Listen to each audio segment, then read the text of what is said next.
Hello and welcome along to another episode of this FM22 One Club story from Hemel Hempstead Town with me, Daniel.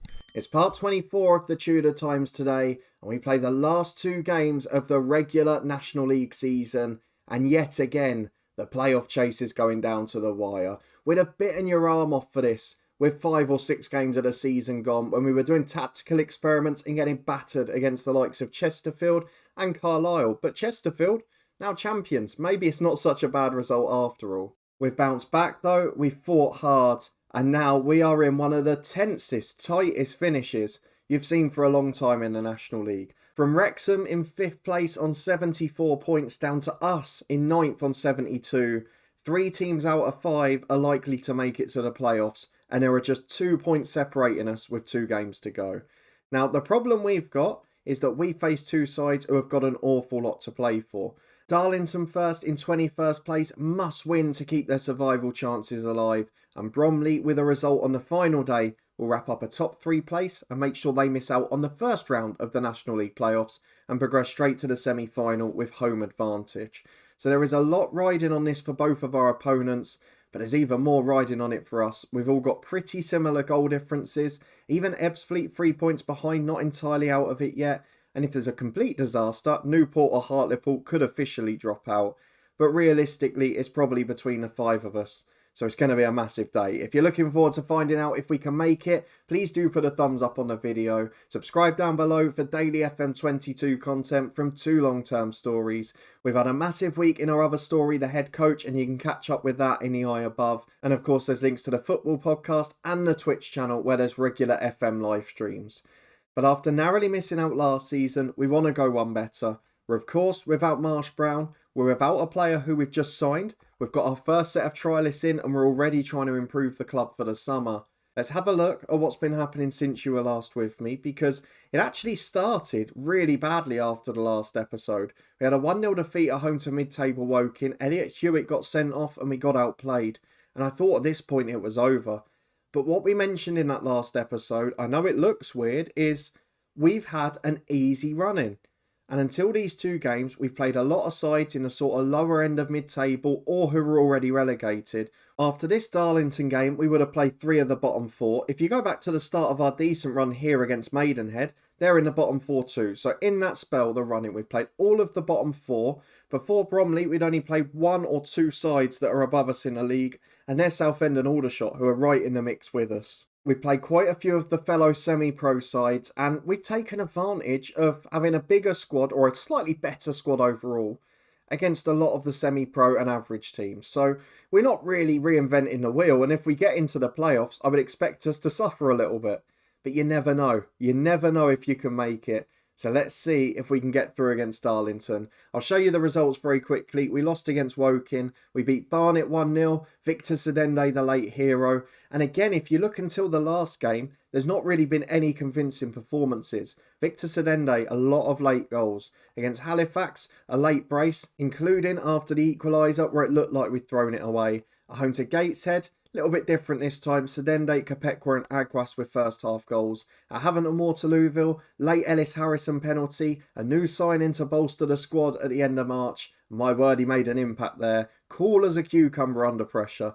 At home to Kings Lynn, guess who? Victor Sedende got the second in the second half. Paulo Aguas had opened the scoring. We've extended his loan for next season. He's done really well with us. So that gives us one little booster in the squad. And the new signing that we've got from our trialists is also a left winger for next year. Against Yeovil, away from home, a 4-1 victory, 2 for Aguas, 2 for Sedende. I think it's clear to see who the heroes are at the moment, isn't it? Can they deliver again for 2 more games? Can they give us National League playoff experiences? Of course, it will depend on other results. We're not the favourites, but I'd be gutted if we missed out by 1 place again. So let's go and get into the first one. We'll have a look at the youth intake in between. We'll have a look at the lineup we're going for today. The games are a week apart, so we should be able to keep everyone fit. Let's go and pick our best 11, and we'll be back in a minute to run through it. Okay, so 2 tired legs in the team. It is the left wing, as it so often is. And it's the area we've got either no backup at left back because of Junaid Mead getting released earlier in the year with injury, or where we've got a poor backup in the very aging James Dobson. So what I've done is made sure Harrison and Simpson are on the bench. We'll go and meet Harrison in a minute too. Our 11 for today in full though is David Gregory in goal, Hewitt and Carson the fullbacks with Kopekwa and Harbottle centre half, Ochieng, Turner and Brunt the midfield three, Turner becoming a real superstar now. Considering how poor he was last year and the fact we left giving him a new deal to the last minute, I'm very glad we did that now. And then Fernandez, Aguas and Sedende the front three. How long they'll last we don't know, but against poor opposition, I just want to get ahead, get the job done and get them rested.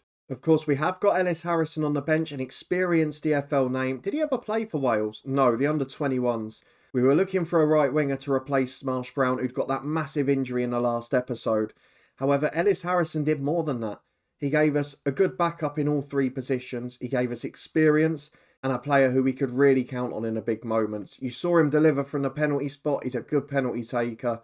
If we have a look at the history, he was scoring goals for Pompey in a championship last year. 5 goals in 1 start and 21 sub-appearances. Went to Ipswich for 750 grand earlier in his career and scored masses of goals last time he was at this level with Bristol Rovers. So a really top player, a good professional and someone we know we can rely on. So great to have him on the bench, great to have his versatility and his experience on a fairly modest wage till the end of next season. Not as much as we would have liked to have done, but it has just given that fresh bit of impetus to the squad. Let's go and get into this penultimate game of the season against a side that are scrapping away at the bottom. It's going to be a very difficult one, but we've got to come out on top. And here we are. There is one, ironically, National League hero from a former save in this Darlington side. That's Andrew Nelson. He scored one of the biggest goals of our Torquay save in the early years from FM19. I hope that he doesn't produce heroics again, though he is someone, based on his history, I'd probably look at signing, to be honest. If he looks lively in this game, we might get him scouted. We want to find players organically, and there's no better way than players you've come up against in the past. As we look against Turner here, free kick from 20 yards. Oh, hits the woodwork. Away by the keeper the second time. Excellent start. We nearly take the lead as Hewitt gives it to Fernandez. We've come out the traps very quick. That's a penalty kick. Surely it is. Sedende the best taker on the pitch because Harrison is still on the bench. Now can Victor Sedende give us the perfect start? If we go one up here, it's the sort of game we could really run riot. Sedende, no mistake, into the bottom corner. A fabulous spot kick. 35 for the season. He's been unbelievable in this running. He was the star man in a running in the National League South, and he's doing exactly the same again. Victor Sedende, one of the few that's really stepped up, and he deserves massive credit. We have got to think about the Darlington threat as well. We've gone more positive in the last couple of months, and it's generally worked really well for us. You saw when we were reviewing the fixtures, we're scoring more goals, but we're a little bit more liable at the back. And I don't want that to come to fruition today as Kopekwa heads down for Brunt. What I'd really love to do is get maybe 3 up by half time and then rest a couple. It's looking good so far as we're 2 up in 3 minutes. Turner releasing the through ball again. Aguas making a blindside run behind the fullback. And it's a beautiful finish into the bottom corner. Keeper has no chance. It's a lovely move. Absolutely brilliant start from Hemel. We're rising to the occasion as it's to the edge of the box to Turner. Brings it down, turns to Ochieng. He's got a left back with him. It goes back to Turner, to Brunt. So Hewitt, almost 3. Almost run out of words as well. What a strike, what an effort. It's a brilliant start. Aldershot are beating Bromley, which is not ideal for us. Ogunteo ruining our playoff hopes. However, we're looking at the other results. Carlisle must be struggling. Where are they? I can't see them there. Have they already played? There they are at the bottom. 0-0 with Woking.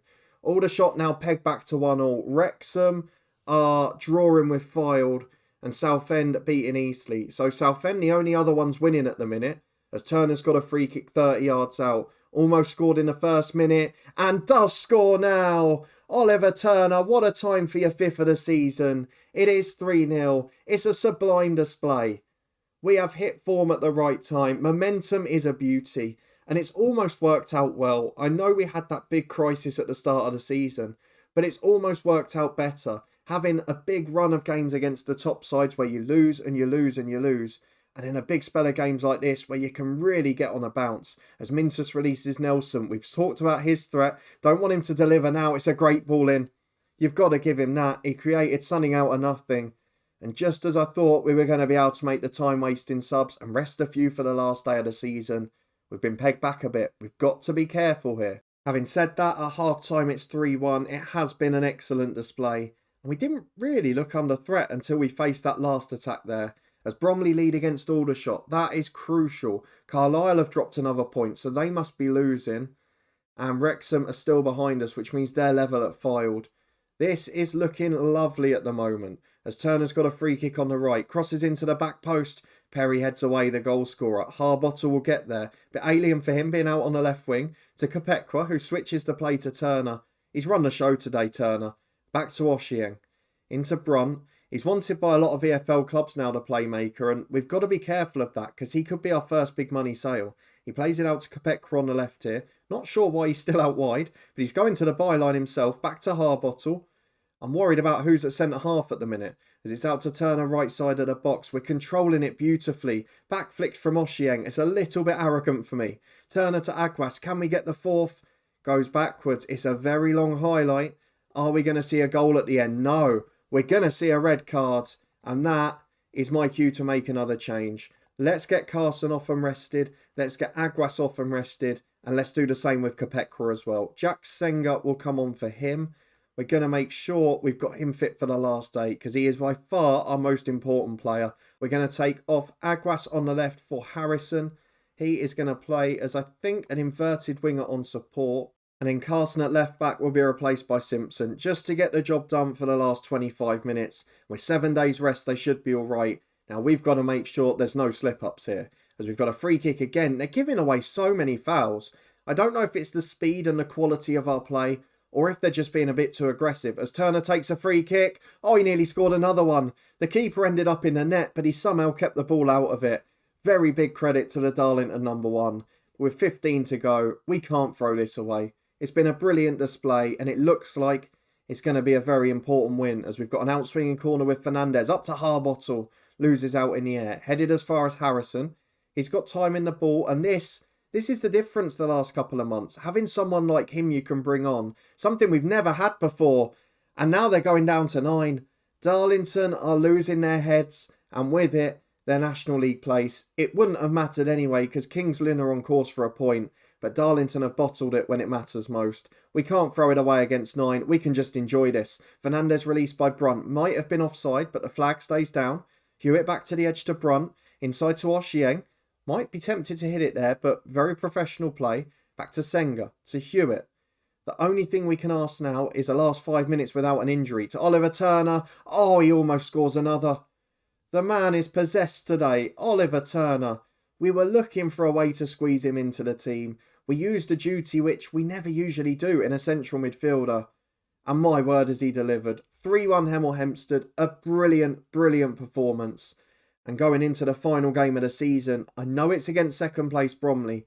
I'm really confident we can do something special. We are back for the final day of the National League season. We're going to focus all on that in a moment, but very quickly, let me take you through the youth intake. And I say very quickly because, as you might have expected from the preview last time out, there's not a lot to talk about. If we have a look at the candidates, there's one centre midfielder who's okay, might make it a National League North or South level if they reach their potential.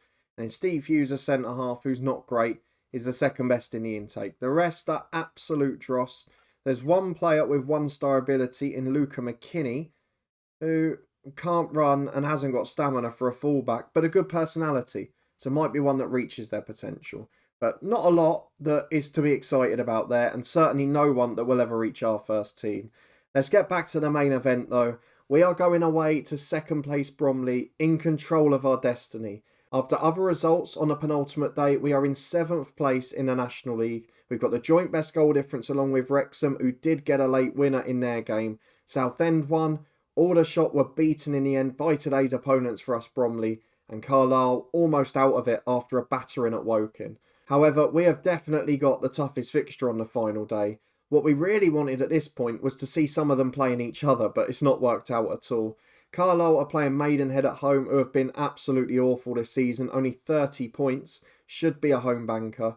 8th place Aldershot are going away to Eastleigh. They've wrapped up their survival now. They've got nothing to play for, so that probably benefits them. And they are one of the poorer sides in the league. We've got Southend visiting Dagenham and Redbridge, who are in a very similar state, just 1 point above Eastleigh. Not had a good season. But also, if we're being honest, they've got nothing to play for, so why would they be worried today? We've then got Wrexham, who are at home to Swindon, a slightly tougher game, but again, Swindon's playoff hopes officially over now, so will they just go on holiday? And they've got a lot of work to do this summer as well.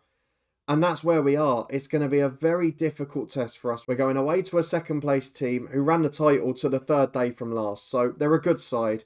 They're definitely going to be second place now. You could argue they might want to rest people for the playoffs, but with the semi-final being the second round over a week away, I think they'll feel confident with their first team.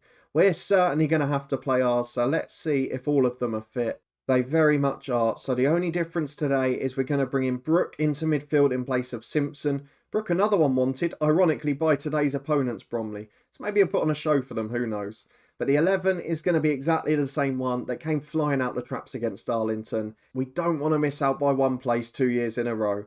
Can we avoid it? Let's go and find out. The waiting is over. Well, no changes for us, but 3 for Bromley, and maybe a good sign, because Michael Cheek, their top goal scorer and the top scorer in the National League, both the last season in real life and the first season of this save, is dropped to the bench. That can only be a good thing. There's a few rested, but they've still got Pike at fullback, another one from that Torquay team in 2019. Longalo on the left, a former West Ham youngster, excellent player. And then just loads of young, hungry class acts in midfield and up front. It's going to make it a very difficult game. I don't know whether to start positive or balanced. I think because we tried balance last time and got outclassed, we're just going to try and be front-footed and aggressive. Big news at the start though in the other fixtures. Wrexham behind at home to Swindon. That could help us, but only if we get a result. Oh, you've got to be joking. They picked that game to score possibly the best goal I've seen so far in this save. 35-yard screamer. Outswinging angle, off the bottom of the crossbar. What on earth can you do about that? It's a stunning goal for Bromley from absolutely nothing. Stabana with it, what's he like? He's not even got a good long shot rate and he's an average fullback. Oh, that's where you get frustrated. And he's played 2 games all season. He's a backup player. Yes, they're resting some, but when the backup comes in and does that, what on earth are you supposed to do? As it stands, we're still in 7th place. Aldershot are drawing, Carlisle are drawing. Wrexham losing doesn't really matter to us unless we get a win. And Southend, well, again, the same. We've got to get a result for that to matter.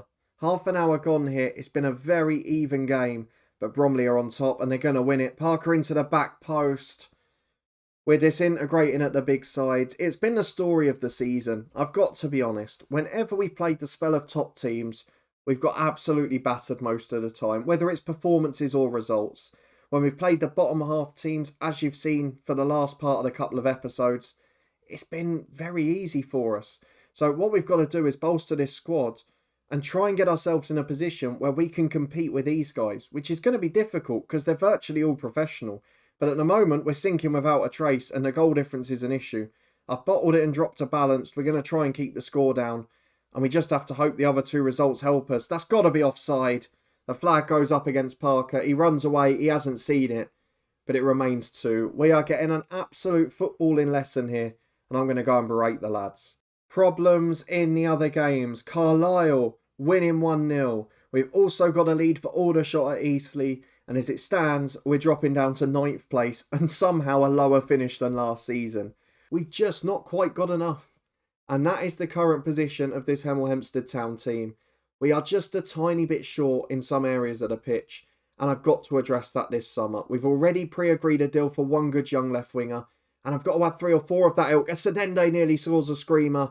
Bromley in the ascendancy though. They don't deserve anything other than a victory, and I'd be very surprised the way they've played against us this season, both times, if anyone else wins the playoffs, because they've been brilliant. I mean, even in the first season in the FA Cup, where they battered us in qualifying, they're just a big step up. They're a very good National League team. Of course, they are in real life as well.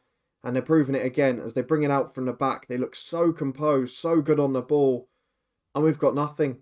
We're just trying to keep the score down and hope beyond hope that results start going our way. John over the top to Pike. This is going to be it. Surely a third is incoming. Back to Stabana, who scored that absolute screamer. Into Dixon, who heads in for 3. And I think we can start to plan our summer holidays because National League football, it will remain. And unfortunately, we are, despite going up to 8th place with Carlisle being pegged back, we're not going to make the playoffs. Although, I say that, if Aldershot let in a goal now, I don't know who scored more. This, remarkably, despite conceding a third, we have now got closer to the playoffs. Who scored more out of us and Aldershot? Because we might be backdooring this. Let's get to the stages. Goals for. Right, we're actually one of the best there. So if Aldershot concede a goal as it stands, we're still making the playoffs. Now, I don't know whether to go for it and try and narrow the goal difference, or do we try and keep it 3? Though I'd argue that approach really isn't working. You have got to say, though, looking at it, Bromley's expected goals is less than 1. They've not had great chances, but we're still in this mix. I'm going to go attacking. We're going to go for it. Let's see what we can do. We've got Fernandez being replaced by Harrison, a man we can trust to try and deliver a goal. Turner, not had a great game, neither has Oshieng. So Bandera on for him. And then maybe Carson. No. Turner off. Brook on. Let's go solid in the middle. Brook and Brunt the midfield too. We'll put Brunt as a supporting centre midfielder. And we're going to try our very best to produce the goods. We've gone all out for it. It may come back to haunt us, but we might as well have a go at this point. We are back in the playoffs as it stands. Forget the fact we're 3-0 down. Forget the fact we've been outclassed by Bromley. Eastleigh have levelled it against Aldershot. And as it stands, we are up to 7th place on goals scored, despite being 3-0 down. It would almost feel guilty. Do we stick or twist? I mean, we've actually looked better since going attacking. We're into 2 minutes of stoppage time. We are 3-0 down at Bromley. And remarkably, I am now going to time waste to hold on to 7th place on goals scored. And if Aldershot score a late winner, fair play to them. But this could be the most remarkable way I think I've ever got to the playoffs. We are trying to cling on for a 3-0 defeat, which is somehow doing the job for us at the moment. Let's drop the defensive line, time waste our backsides off, because 3-0 might be enough. Aldershot 1-1. I think we've somehow got in 7th place. How on earth? It says I'm disappointed we couldn't secure a playoff place. So have Carlisle scored late maybe? I think we're about to have our dreams crushed. We were in the playoff places. We are. We're in the playoffs. What was that on about? We had a team talk saying, I'm disappointed you're not in the playoffs. Carlisle are below us. They drew with Maidenhead. Eastleigh drew 1-1 with Aldershot. We're there on goals scored. I'm just going to go through and check it. We are. We have somehow snuck into the playoffs despite a 3-0 defeat. And while I know we're not going to go far in these playoffs, we've got to enjoy the experience. It's a brilliant achievement. 8th last year, 7th this year. We're continuing to improve. We didn't deserve it based on the final day. And we've got a lot of tired players ahead of a game in 4 days. Doesn't bode that well. But we will play Hartlepool away from home, a big trip in the National League playoff quarter-finals after sneaking in on goals scored against Aldershot despite a 3-0 defeat on the final day of the season. All I can say is thank you, Eastleigh, because you have delivered a late equaliser that's made our season. How many more did we score? We made it by 7 on goals scored.